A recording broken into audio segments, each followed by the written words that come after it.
Super BS presents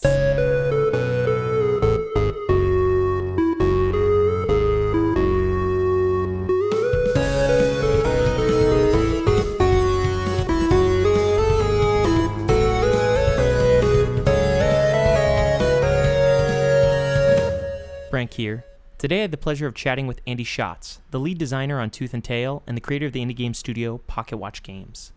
Today we chatted about his place in the rise of indie video games in the early 2000s, about the console real-time strategy game and what it means to play a strategy game with a controller, and much more. Enjoy. Thank you for joining us. If you wouldn't mind, please introduce yourself. I'm Andy Schatz, and I am the owner, creative director, and designer and lead programmer at Pocketwatch Games, creators of Tooth and Tail and Monaco, What's Yours Is Mine. Yeah, man. I actually did a little bit of digging. It sounds like you've been in the industry for a little bit of time, even before that. Do you mind? Do you want to talk about those first games, the Tycoon games? Oh, sure. Yeah. I'm just curious about that. That sounds really awesome. Yeah. I started Pocketwatch Games in 2005. So we've been around a long time in, what is now known as the indie game space, or indie game development industry. And yeah, my first game as an indie was a game called Wildlife Tycoon Venture Africa. Yeah, was that like a big, like a major publisher that asked you to do the game, or I don't know much about it? No. I mean, this was we were indie from the start. The idea was, so I was working in the big budget industry. I was working as a contractor for EA at a company called TKO Software before that. And got completely burnt out, pulling all-nighters on a terrible game, and eventually was just like, I want nothing to do with this. So I applied to a bunch of business schools with the intention that I would go to business school.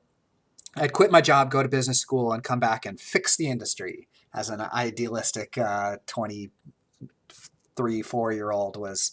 24, 25-year-old was imagining that one can fix an entire industry. So I applied to these schools. I quit my job, and I figured I've got 9 months before classes will start. I'll just make a game. And maybe I can even sell it because the casual game market was starting to become a thing. Okay, yeah. It was the very beginnings of the digital distribution, before XBLA, before any of this stuff.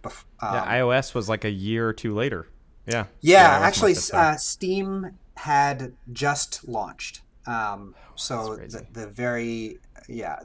Steam launched in 2004. I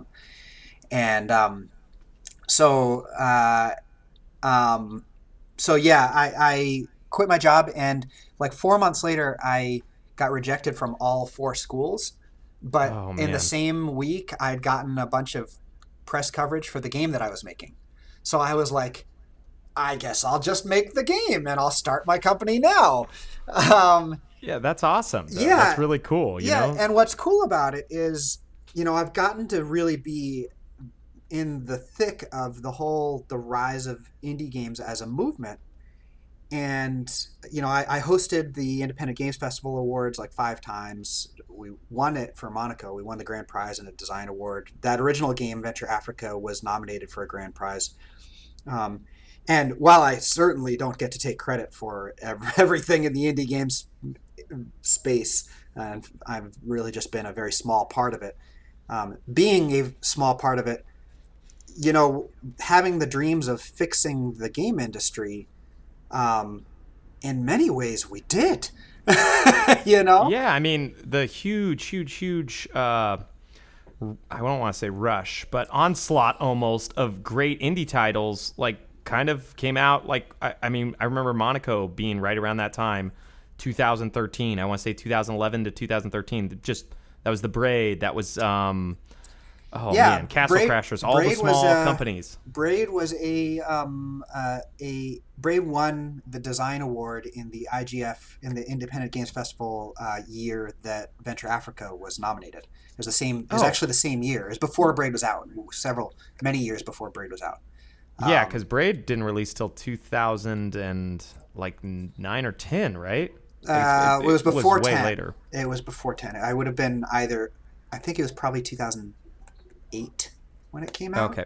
I But think. but yeah, it's I mean, it really did help change, and you were, I mean, it seems like part of it, man. You were making games when I felt like only big publishers made games. Yeah, In yeah. Well, we were 2005. sort of latching on to the casual game thing.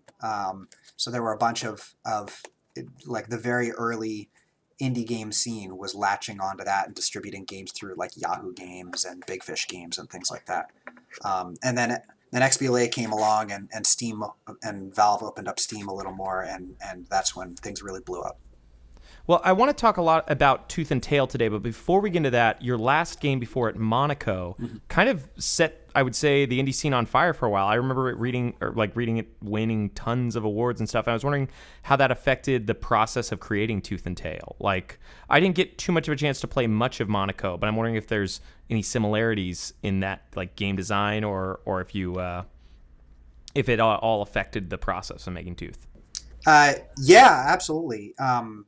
I learned a lot about game design in particular on Monaco, and really developed an aesthetic from a design perspective. And I don't mean aesthetic strictly visually. In fact, Tooth and Tail looks virtually nothing like Monaco from a visual perspective, but from a design perspective, they're really very, very similar. Even though they're completely different genres. And so that really, really informed how we built Tooth and Tail. Design iteration was something that we spent a lot of time with on Tooth and Tail, for better or for worse. That's why it took as long as it did. 3.5 years or so in development. I remember being in the beta for it. Yeah. And talking to the community about 2 or 3 years ago. Right. Yeah. And we really worked hard on trying to get the core controls and the core design to be as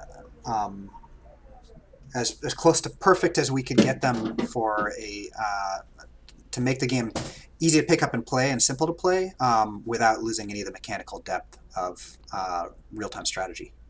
So if you wouldn't mind giving the listeners just a quick rundown about Tooth and Tail, just in case they haven't seen any of the videos, which they should have, right, or heard about it multiple times, which they should have on the podcast. Sure, yeah. So Tooth and Tail is a real-time strategy game about animals at war over who gets to eat and who must be eaten. And the hook, as far as mechanics go, is anyone can play this real-time strategy game. If you've ever been frustrated at real-time strategy, or if you feel like you're not good at it, so you don't play it, if you're intimidated by it, or if you really love the genre but you would prefer to play something that is really focused on fast and fun. And I don't mean casual, because it's still mechanically very deep, but it is very, very fast and very fun and focused on improvisation and creativity rather than practicing a build order or having perfect micro. So to that end, we do a lot of things like you can play the game in split screen. You can, the matches are just 5 to 12 minutes long. The maps are all randomly generated. There's a big, long story campaign with lots of interesting characters and missions and all sorts of stuff like that. There's a million different ways to play the game, and it's just, we like to say it's the Hearthstone of real-time strategy.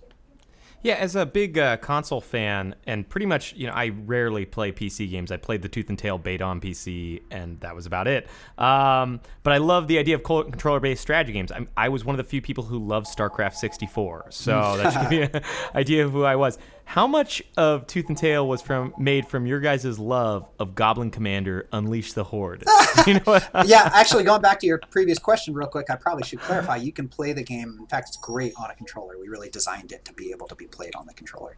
Oh, yeah, it's amazing. Oh, sorry. I knew that, so I just kind of used my knowledge. I forgot to say. Yeah, but it definitely was like a controller thing, and it reminded me, not at all playing its way more fluid and fun and the aesthetics better, but it reminds me of playing Goblin Commander Unleashed. Do you know what that is? I many people have mentioned it to me, but I've never played it.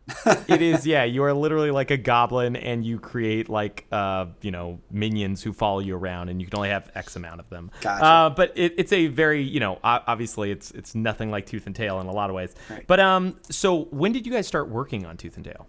I started prototyping in January of 2014. But we didn't start in earnest until April of 2014. All right, so about 3+ years, Three a and little bit a half over years. 3 years. Yeah. Oh man. Yeah. Okay, that's the normal development cycle. How much did the game change along the way? Well, I would say, the initial iterations of it were very fast. Within the first year, we had, we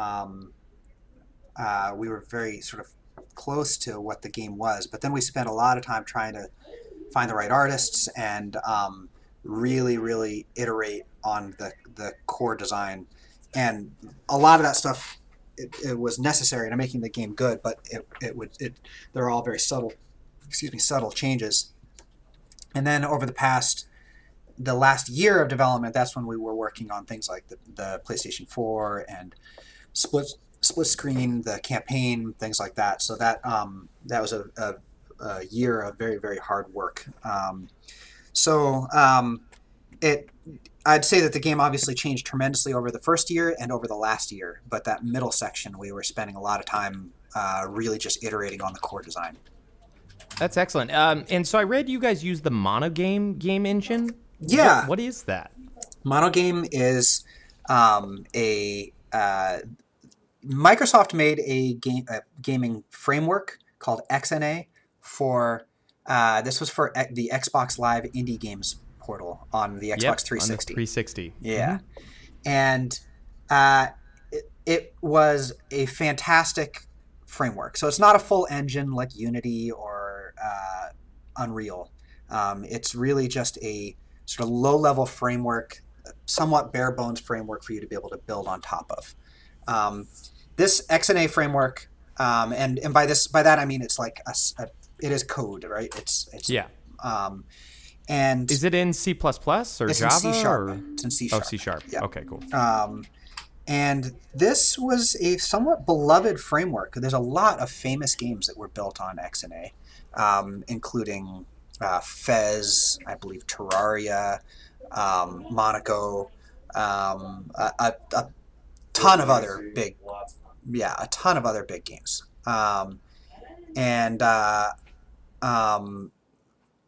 The Microsoft eventually shut down Xbox Live Indie Games, and they shut down XNA, and they stopped supporting it. But in the meantime, there was a new project called Monogame that was intended to basically be, it's a cross-platform replacement for XNA. So the idea was, XNA was only available on PC or on the Xbox. You could only put it on those things, but Monogame was an open source project that was intended to be a one-to-one replacement for XNA, but working cross-platform for Mac, Linux, PC, and the console platforms as well, and mobile platforms too. We worked with Sickhead, actually the primary group behind that open source project, for the PlayStation 4 port as well. Oh, that's excellent, man. I know very little about that. It sounds like open source, like not full engine, but that framework. So the game reminds me of like a revolutionary Redwall, and the aesthetic is just so. That's what drew me to it. Is literally the first image I saw. Who does your art? The art looks like familiar, but I can't place what other games that person's worked on. The guy who did the painted art. We have two artists that worked on the project, Jerome Jacinto and Adam DeGrandis. Jerome Jacinto did all the painted art. We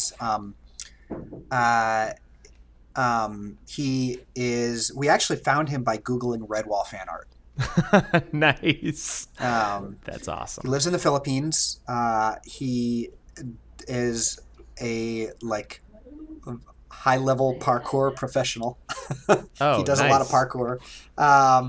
And he has worked on a couple other games, but most notably, he did some art on Armello, although probably not. Oh. Yeah, I don't want to get Jerome is great, but he's not their primary artist. Okay. He did some of the cards in Armilla. So, but his style is fantastic. If you look him up on his DeviantArt, you'll see a lot of Redwall fan art, and he's just amazing. And then Adam DeGrandis is the other artist. We worked with him. I've worked with him on every project that Pocketwatch Games has ever worked on. Oh, excellent. And he's just he teaches art at the Maine College of Art and Design, and he's a great generalist. These days, he's also working with Spry Fox, who does a ton of really cool indie projects. Oh, that's excellent, man. So how big was the team to make this game? About 7 primary contributors. Oh, wow. And then there's a whole bunch of other people that contributed in some manner or another.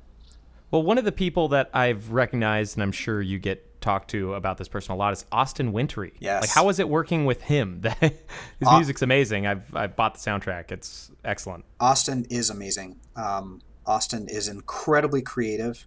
He is insatiably creative. Sometimes, and he's also one of the most puppy dog enthusiastic people I know. It's really fun to work with him because he's the kind of guy that, from a management perspective, I'm basically just holding a leash, and he's the puppy on the walk, and he wants to sniff and smell everything. He wants to go everywhere, and he wants to do crazy stuff. And so shaping and guiding that enthusiasm is a joy, because it's there's never a sense of like I always know that he's going to surprise. He's going to surprise. He's going to do interesting stuff, and I know that he loves working with me in particular because I let him do the crazy stuff that he wants to do. Yeah, man. So you can hear that. And just even the opening title track, it's just really, really cool and creative. And I was really caught off guard because, I mean, normally the only time I find out about a game's soundtrack is while I'm playing it. But this one I actually kind of paid attention to it more when I listen to the tracks separately and watch the video. I mean, they're great in the game, right, but like I was like, whoa, okay, there's a lot to this. What are your guys' short-term and, if you have them, long-term plans for Tooth and Tail? Yeah, so short-term, well, we're going to TwitchCon this weekend, so we'll be there and hopefully meet a bunch of streamers. Awesome. And then after that, we've got a few things coming down the pipe, and we do have a public roadmap. So if anyone wants to go check out that public roadmap, it's on Trello. You can search for Tooth and Tail public roadmap, and it should pop up. After that, we have some things like being able to customize your commander's flag. I'd like to get a beta version of the level editor out there for people to be able to fool with. It may never be anything other than a beta version because it's a little messy. And then I would eventually like to start adding new units to the game. And I'd like to add in player stats so that people can track their own stats. That'd be cool. We're going to roll over the seasons, so there'll be a season 2 on the leaderboards in the ranked ladder. And we've got PS4 crossplay coming, hopefully soonish. And let's see, I think there was one other thing I was thinking about. What was it? I've got a fun little project for the single-player campaign that I'm going to engage the community with, and that is all of the maps are procedurally generated, even though the missions themselves are authored. But what I'd like to do is come up with a standard seed for each of the missions, so that you can play the standard campaign where the missions or the terrain is locked into a single configuration, and then you can play the hard mode, which is where the missions randomly generate the terrain.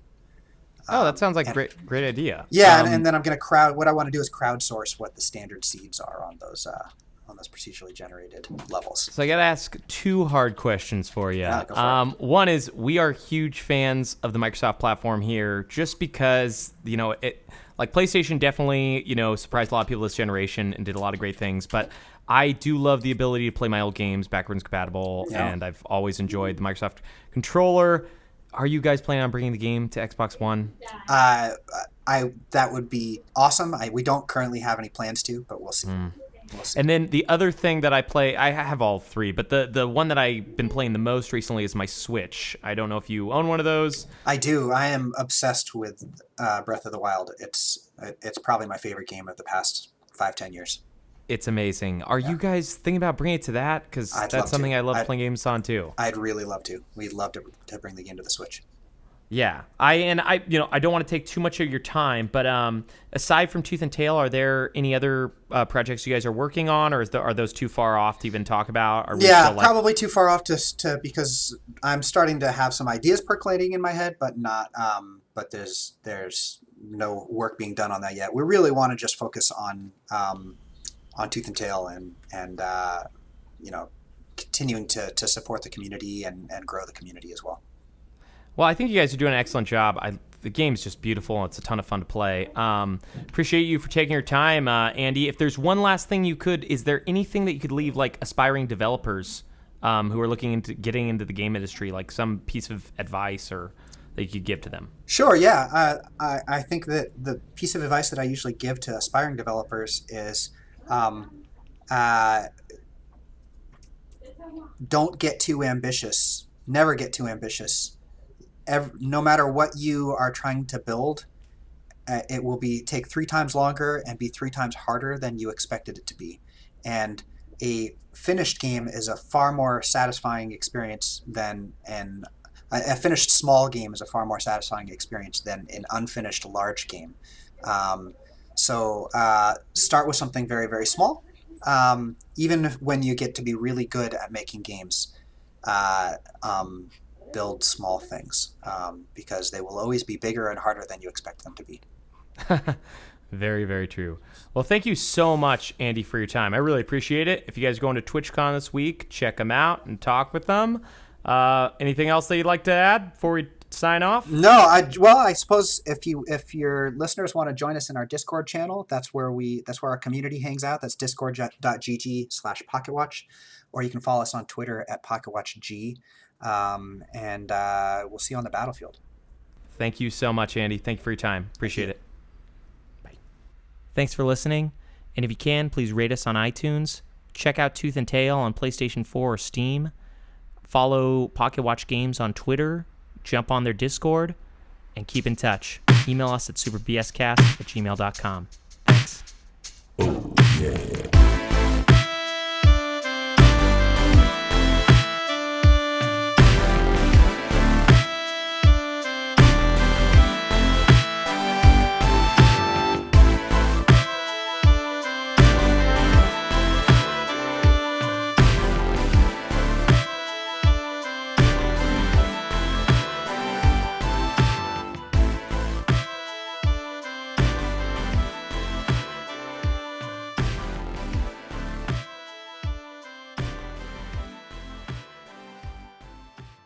That's to us people that can feel things. It hurts.